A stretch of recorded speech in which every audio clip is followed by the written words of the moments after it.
வணக்கம்.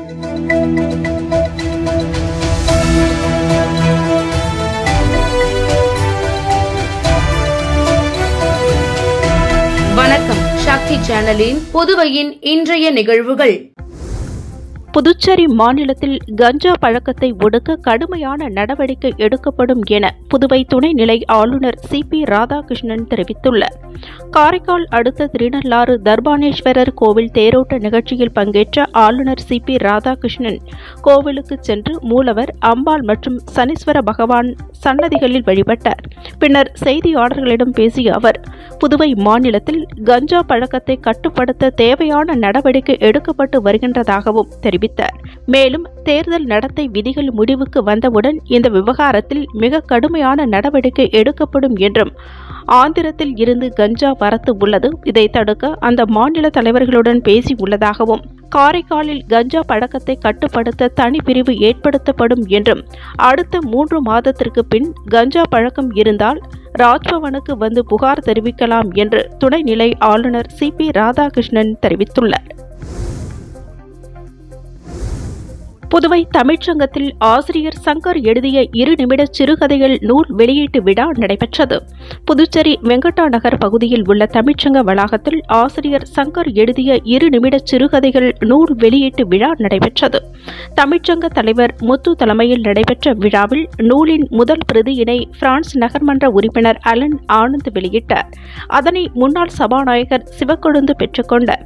இந்நிகழ்ச்சியில் வழக்கறிஞர் கோவிந்தராஜு, எழுத்தாளர் புதுவை பிரபா, கலைமாமணி ஆறுச்செல்வன், வழக்கறிஞர் பரிமளம் தாஸ் உள்ளிட்டோர் கலந்து கொண்டனர். விழாவின் முடிவில் நூலாசிரியர் சங்கர் ஏற்புரையாற்றினர். புதுச்சேரியில் 17 வயது மாணவியிடம் ஆசை வார்த்தை கூறி பாலியல் வன்புணர்வு செய்த பேருந்து நடத்துனருக்கு 27 ஆண்டுகள் சிறை தண்டனை விதித்து போக்சோ நீதிமன்றம் உத்தரவிட்டுள்ளது. கடலூர் மாவட்டம் கீழ்படி பகுதியைச் சேர்ந்தவர் பாபு தனியார் பேருந்தில் நடத்துனராக பணிபுரிந்து வருகிறார். இவருக்கு திருமணமாகி 2 குழந்தைகள் உள்ளனர். இந்நிலையில் கடந்த ஆண்டு புதுச்சேரியை சேர்ந்த 17 வயது மாணவியிடம் ஆசை வார்த்தை கூறி வீட்டிற்கு அழைத்துச் சென்று பாலியல் வன்புணர்வு செய்துள்ளார். இது தொடர்பாக மாணவியின் பெற்றோர்கள் அரியாங்குப்பம் காவல் நிலையத்தில் புகார் அளித்துள்ளனர்.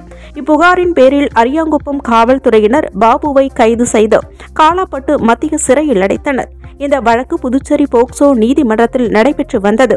இந்நிலையில் இன்று விசாரணைக்கு வந்த வழக்கை விசாரித்த நீதிபதி சோபனா தேவி நடத்துனர் பாபுவிற்கு 27 ஆண்டுகள் சிறை தண்டனையும் ரூபாய் 4000 அபராதமும் விதித்து தீர்ப்பளித்தார்.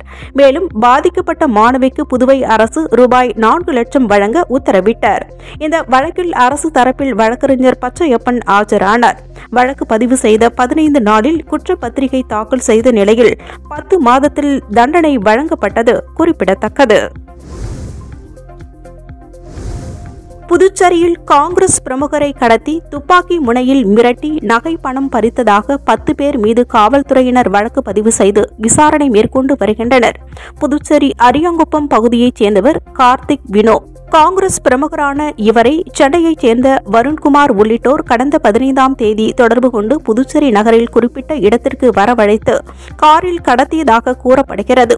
அரியாங்குப்பத்தில் ஒரு வீட்டில் அடைத்து வைத்து கார்த்திக் வினோவை துன்புறுத்திய கும்பல் துப்பாக்கி முனையில் அவரிடம் இருந்த 1.5 சவரன் நகை மற்றும் ரூபாய் 10,000 ரொக்கம் ஆகியவற்றை பறித்ததுடன் அவரது வங்கிக் கணக்கில் இருந்து ரூபாய் 89,000ஐயும் எடுத்துக் கொண்டுள்ளனர்.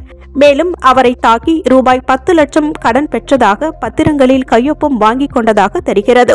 இதுகுறித்து கார்த்திக் அளித்த புகாரின் பேரில் வருண்குமார், ஜோஷ்வா, ஜெரால்ட், ஆனந்த் பாபு, நடராஜன், கண்ணன், சுரேஷ் மற்றும் அடையாளம் தெரியாத 5 பேர் உட்பட 10 பேர் மீது கடத்தல், தாக்குதல், துப்பாக்கி முனையில் மிரட்டல் என 12 பிரிவுகளின் கீழ் அரியாங்குப்பம் காவல்துறையினர் வழக்கு பதிவு செய்து விசாரணை நடத்தி வருகின்றனர்.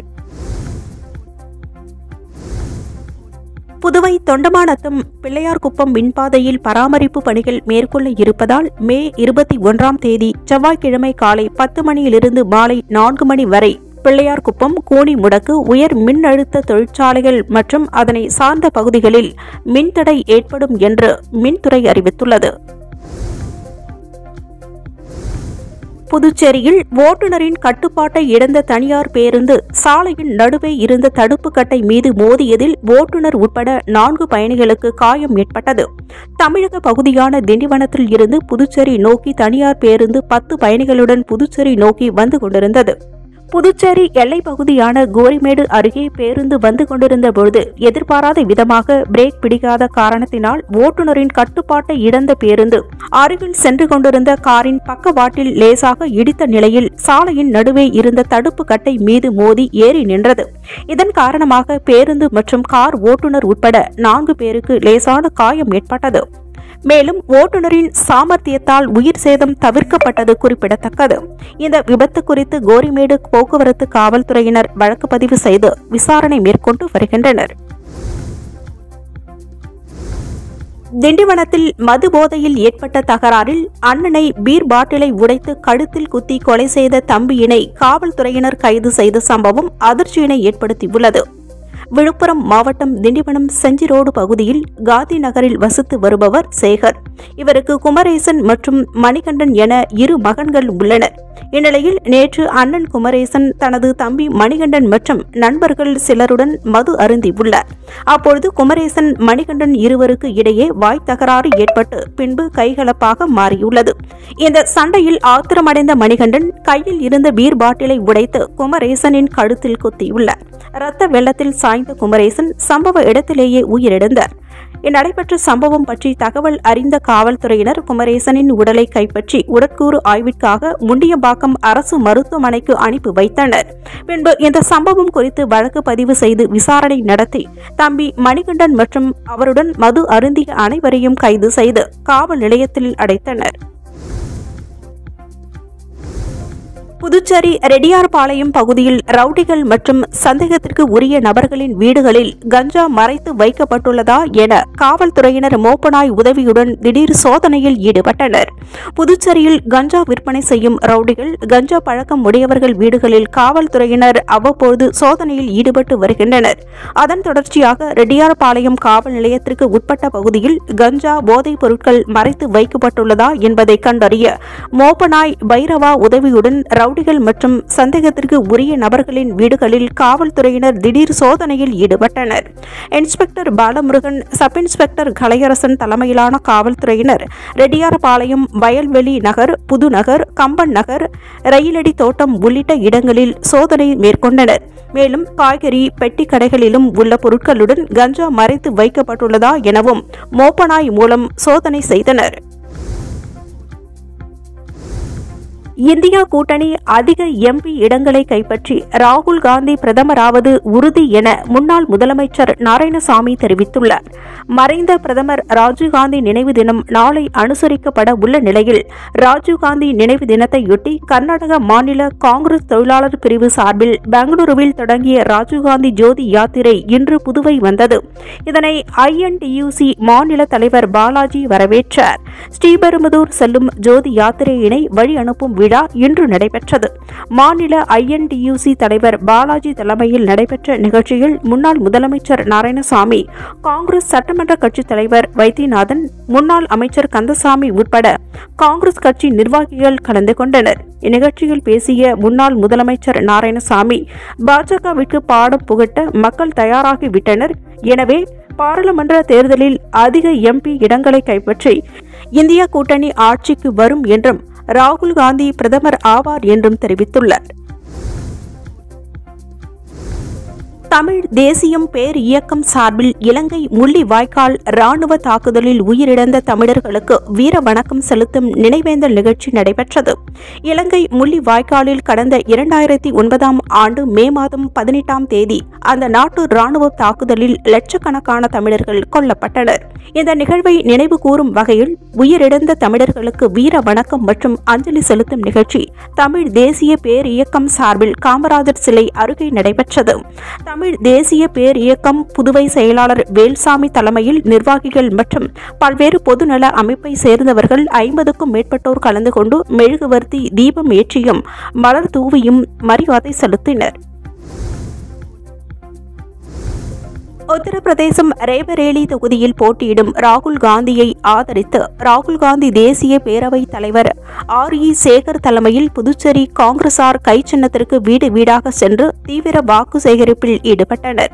அகில இந்திய காங்கிரஸ் கட்சியின் முன்னாள் தலைவர் ராகுல் காந்தி கேரள மாநிலம் வயநாடு மற்றும் உத்தரப்பிரதேசம் ரேபரேலி என்ற 2 தொகுதிகளில் போட்டியிடுகிறார். இந்நிலையில் ராகுல் காந்தி தேசிய பேரவை சார்பாக ராகுல் காந்தி போட்டியிடும் ரேபரேலி மக்களவை தொகுதியில் பேரவைத் தலைவர் RE சேகர் தலைமையில் பொதுக்குழு உறுப்பினர் திரு வேங்கடம் முன்னிலையில் புதுச்சேரி முன்னாள் இளைஞர் காங்கிரஸ் தலைவர் தயாளன், அசோகன், கோதண்டபாணி, அருள், சக்திவேல், பிரபு மற்றும் ரேபரேலி மாவட்ட ராணுவ பிரிவு சேர்மன் பன்சூர் பகதூர் சிங், அப்துல்லா மன்னன் கான், தஞ்சாவூர் சிவஞானம் ஆகியோர் பிரச்சாரம் மேற்கொண்டனர். அதைத் தொடர்ந்து அகில இந்திய காங்கிரஸ் கட்சியின் முன்னாள் தலைவர் சோனியா காந்தி, பாராளுமன்ற உறுப்பினர் ராகுல் காந்தி, பிரியங்கா காந்தி, அகிலேஷ் யாதவ் ஆகியோர் பேசிய பொதுக்கூட்டத்தில் கலந்து கொண்டனர். ஸ்ரீ திருவாதிரை நாட்டியாலயா நடனப்பள்ளி மாணவிகளின் பரதநாட்டிய அரங்கேற்றம் ஜிப்மர் கலையரங்கத்தில் நடைபெற்றது. ஸ்ரீ திருவாதிரை நாட்டியாலயா நடனப்பள்ளி சார்பில் பரதநாட்டிய சலங்கை பூஜை கோரிமேடு ஜிப்மர் கலையரங்கத்தில் நடைபெற்றது. விழாவில் நாட்டிய கலைமாமணி திரிபுர சுந்தரி குகன் அனைவரையும் வரவேற்றார். விழாவை சென்னை உயர்நீதிமன்ற வழக்கறிஞர் செல்வமணி, தனியார் என்டர்பிரைசஸ் மேலாண் இயக்குநர் ரமேஷ்குமார் சோனி, புதுச்சேரி கலை இலக்கிய மன்றத்தின் தலைவரும் எழுத்தாளருமான எல்லை சிவகுமார், ஆதூர் யூனியனின் திண்டுக்கல் துணை chairman Hemalatha Manikandan, Pondicherry international safety training அகாடமியின் மேலாண் இயக்குநர் மார்கரெட் சேனோ ரெட்டா ஆகியோர் குத்து விளக்கேற்றி நிகழ்ச்சியினை துவக்கி வைத்தனர். மேலும் சிறப்பு விருந்தினராக பொதுப்பணித்துறை அமைச்சர் லட்சுமி நாராயணன், அரசு கொறடா AKD ஆறுமுகம், இந்திய கம்யூனிஸ்ட் கட்சியின் மாநில துணை செயலாளர் சேது செல்வம் ஆகியோர் பங்கேற்றனர். இதில் ஸ்டடி இன்டர்நேஷனல் பள்ளி மாணவி கனிஷ்கா திருதி, அமலோற்பவம் பள்ளி மாணவி சாய் ஸ்ரீநிதி, க்ளூனி பள்ளி மாணவி அர்ஷிதா ஹாசினி, நியூ மாடர்ன் வித்யா மந்திர் பள்ளி மாணவி மித்ரா, அமலோற்பவம் பள்ளி மாணவி தனுஷ்கா, க்ளூனி பள்ளி மாணவி ஸ்ரீஹாசினி, முத்தரையர் பாளையம் பள்ளி மாணவி தனஸ்ரீ, அம்பாள் இன்டர்நேஷனல் பள்ளி மாணவி அனிஷ்கா ஆகியோரின் பரதநாட்டியம் அரங்கேறியது. விழாவின் முடிவில் தனியார் குரூப் ஆஃப் கம்பெனியின் மேலாண் இயக்குநர் குகன் முனுசாமி நன்றியுரை ஆற்றினர். மடுகரை மரகதாம்பிகை உடனுரை மரக்காலீஸ்வரர் ஆலயத்தில் நடைபெற்ற திருவாசகம் முற்றொருதல் நிகழ்ச்சியில் திரளான பக்தர்கள் கலந்து கொண்டு சுவாமி தரிசனம் செய்தனர். நெட்டப்பாக்கம் அருகே உள்ள மடுகரை மரகதாம்பிகை உடனுரை மரக்காலீஸ்வரர் ஆலயத்தில் சிவனடியார்கள் கூட்டாக இணைந்து திருவாசகம் முற்றொருதல் நிகழ்ச்சியானது காலை 8 மணி முதல் மாலை 5 மணி வரை நடைபெற்றது. ஆதி கைலாசநாதா திருவாசக்குழு, ஆடல் வள்ளலான அருள்நெறி அடியார் கூட்டம் மற்றும் திரு ஞானசம்பந்தம் தல யாத்திரை குழுவைச் சேர்ந்த 50க்கும் மேற்பட்ட சிவனடியார்கள் சேர்ந்து திருவாசக பாராயணம் செய்தனர். இந்நிகழ்ச்சியில் திரளான பக்தர்கள் கலந்து கொண்டு உபன்யாசம் மேற்கொண்டனர். இந்நிகழ்ச்சியில் கலந்து கொண்ட அனைவருக்கும் அன்னதானம் வழங்கப்பட்டது. இதற்கான ஏற்பாடுகளை மடுகரை இறைபணி நட்பணி மன்ற குழுவினர்கள் செய்திருந்தனர். புதுச்சேரி அருகே பஞ்சவடியில் அமைந்துள்ள ஜெயமங்கல பஞ்சமுக ஸ்ரீ ஆஞ்சநேயர் சுவாமி திருக்கோவிலில் பட்டாபிஷேக ஸ்ரீ ராமச்சந்திரமூர்த்தி சுவாமிக்கு வசந்த உற்சவ விழாவையொட்டி புஷ்ப அலங்கார மண்டபத்தில் சுவாமி எழுந்தருளி பக்தர்களுக்கு காட்சியளித்தார். புதுச்சேரி அருகே பஞ்சவடியில் அமைந்துள்ள ஜெயமங்கல பஞ்சமுக ஸ்ரீ ஆஞ்சநேயர் சுவாமி திருக்கோவிலில் எழுந்தருளி உள்ள பட்டாபிஷேக ஸ்ரீ ராமச்சந்திரமூர்த்தி சுவாமிக்கு வசந்த உற்சவ விழா தொடங்கியது. வசந்த உற்சவ விழாவையொட்டி தினந்தோறும் ஸ்ரீ ராமர் ஸ்ரீ சீதா பிராட்டியுடன் வசந்த மண்டபத்தில் எழுந்தருளுகிறார். இதனை முன்னிட்டு ஸ்ரீ ராமர் சீதா பிராட்டிக்கு சிறப்பு திருமஞ்சனம் நடைபெற்று சிறப்பு அலங்காரம் செய்யப்படுகிறது. முதல் நாள் வசந்த உற்சவத்தையொட்டி பல்வேறு மலர்களால் புஷ்ப பந்தலில் ஸ்ரீ ராமர் எழுந்தருளினார். தொடர்ந்து அவருக்கு பாராயணம் செய்யப்பட்டு பல்வேறு வகையான தீப ஆராதனைகள் காண்பிக்கப்பட்டது. இதில் பக்தர்கள் பலரும் கலந்து கொண்டு ஸ்ரீ ராமரை வழிபட்டு சென்றனர்.